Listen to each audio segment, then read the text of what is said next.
it's still about expansion. We have our second site at the News River campus in Raleigh. Most of you know that. They started their campus right before the pandemic. Their first child literally was on the ground a month before the pandemic started. So that has been, more challenging than we anticipated, planting a farm during a pandemic. But that doesn't mean that we stopped our vision towards expansion. It does mean that we've had a lot of challenges we didn't anticipate. But nonetheless, we are still working on growth. So by 2030, we anticipate doubling our capacity from where we are today. So, effectively we'll be serving 100 youth across the Triangle annually in our riding academy. So that's still a pretty darn giant growth. We plan to deepen our connection with the community that we're working with the kids, with their families. So we will continually assess the needs of our high-risk youth and their community, and deepen our services to meet those needs. So, that's one thing I think makes CORRAL unique. We're not about numbers. We're not churning through, hey, we serve this many kids a year and that's our mark of success.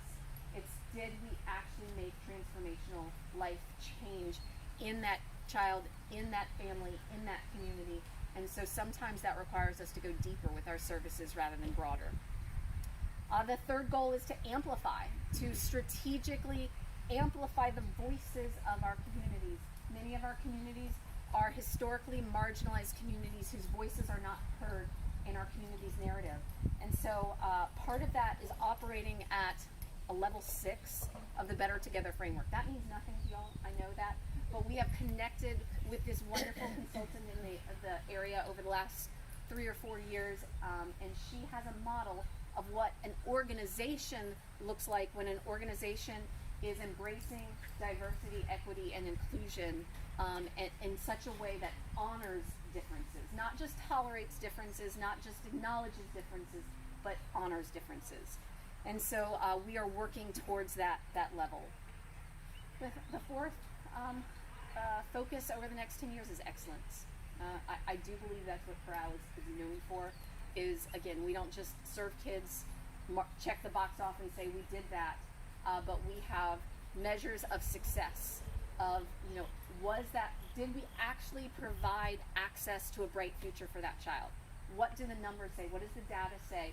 How do we know we are providing an excellent service? So we hope actually to be recognized that nationally for both our service excellence, but also our nonprofit excellence. We want to be run like a business. Not so much, not the negative side of business that you might be thinking where, everybody's a widget and, all of our employees are cogs in the wheel. But instead that we do use the best practices from the business sector to ensure that we're being great stewards of our resources. So excellence and quality kind of go together, and then finally the last thing we're focused on over the next 10 years is ending cycles. So if you look at our girls' stories, there's a cycle of trauma that has happened, and you hear about various pieces of the cycles, the cycle of poverty, the cycle of addiction, all of these kinds. But we see it as a cycle of trauma, and ultimately we want to develop methods and measurements to really see that over the long term in our kids' lives, these cycles have ended. And so we anecdotally know that. Our kids are coming back as adults all the time. I probably see one alumni a week that just drops by, says hello, or sends me an email. We've actually got 2 alumni on staff even. So we do know that the situations that they came from are not the situations they end up in their 20s and 30s. There's times though that we think, oh goodness, this is not good. We are releasing this kid from the nest, and we are afraid that she is going to fall. And sometimes she initially does. But time and time and time again, she comes back and says, the tools you gave me have changed my life, and now I am, in this different place. And y'all, as I'm telling you this story, I can think of 20 examples of that conversation I've had in this front yard over the last year of just alumni walking in and say, I wanted to stop by.